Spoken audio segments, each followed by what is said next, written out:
సుకు sir, మీకు first నమస్కారం sir. Shankar గారు, మీ సినిమాలు చూస్తూ పెరిగామండి మేము. మాది పిఠాపురం.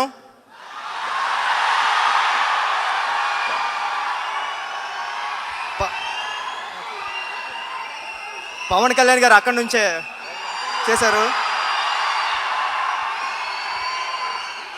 సార్. పిఠాపురం పూర్ణ థియేటర్లో మీ భారతీయుడు సినిమా చూసినప్పుడు, అంటే మేము పిఠాపురం నుంచి కొత్తపల్లి మా ఊరు వెళ్ళి వచ్చేటప్పుడు గేట్ వేసేవారు. ఆ గేట్ వేసినప్పుడు థియేటర్లో సౌండ్ వచ్చేదండి. అంటే ఇప్పుడు భారతీయుడు సినిమాలో ఈ సీన్ రన్ అవుతుంది, ఈ సీన్ రన్ అవుతుంది అని మేము అనుకుంటూ ఉండేవాళ్ళం ఫ్రెండ్స్. అలాంటిది మీ సినిమా గురించి నేను మాట్లాడడం రావడం అనేది చాలా గౌరవంగా ఫీల్ అవుతున్నాను సార్ ఈ స్టేజ్ మీద నుంచి. అంటే మీరంటే నాకు చాలా ఇష్టం. అంటే కమర్షియల్గా సినిమా తీయడంలో మిమ్మల్ని మించిన వాళ్ళు లేరు.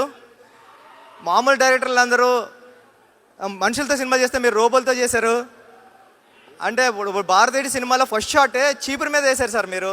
అంటే సొసైటీని క్లీన్ చేయడం ఫస్ట్ షాట్లోనే సినిమా ఎలా తీయాలో చెప్పారు సార్. నాకు చాలా ఇష్టం అది. మీ సినిమా గేమ్ చేంజర్లో ఇంకా ఎన్ని కమర్షియల్ ఎలిమెంట్స్ ఉంటాయో అంటే నేను చెప్పొచ్చో చెప్పకూడదు తెలీదు. మొన్న చరణ్ గారిని కలిసినప్పుడు ఇంట్లో ఒక 4 సీన్స్ చూశాను సార్ నేను. చాలా అంటే చాలా బాగున్నాయి. అంటే నేను ఎప్పుడు వెయిటింగ్ అని ఉన్నదండి ఈ సినిమా కోసం. థ్యాంక్ యూ అండి. అంటే సుకుమార్ గారికి, శంకర్ గారికి లేని ఒక ఎలిమెంట్ నాకు వచ్చింది, అదృష్టం. నేను మీ సినిమాకి రంగస్థలానికి అసిస్టెంట్ డైరెక్టర్గానే వర్క్ చేస్తున్నాను, ఇప్పుడు డైరెక్ట్గానే వర్క్ చేస్తున్నాను. నన్ను మీరు అసిస్టెంట్ డైరెక్టర్గా ఎలా చూస్తారో డైరెక్టర్గానే అలా చూస్తారు. మీ దగ్గరికి ఏదైనా సమస్య వచ్చినప్పుడు మీ మాట్లాడాల్సిన అవసరం లేదు, మీ ముందు నిలబడితే చాలు. ఏదో ప్రాబ్లం ఉంది చెప్పు అంటారు, మీరు అంత అర్థం చేసుకుంటారు. ఈ గేమ్ చేంజర్ సినిమా మీకు పెద్ద హిట్ రావాలని మనస్ఫూర్తిగా కోరుకుంటున్నానండి. దిల్ రాజు గారు, మీరంటే ఎప్పటికీ ఇష్టమే, ఎందుకంటే మా గురువు గారిని డైరెక్ట్ చేశారు మీరు. కానీ కంట్రీ చాలా చల్లగా ఉందండి. అంటే ఫ్రీక్వెంట్గా ఇండియా నుంచి అమెరికా రావడం కానీ, అమెరికా నుంచి ఇండియా వెళ్ళడం కానీ జరగకపోవచ్చు.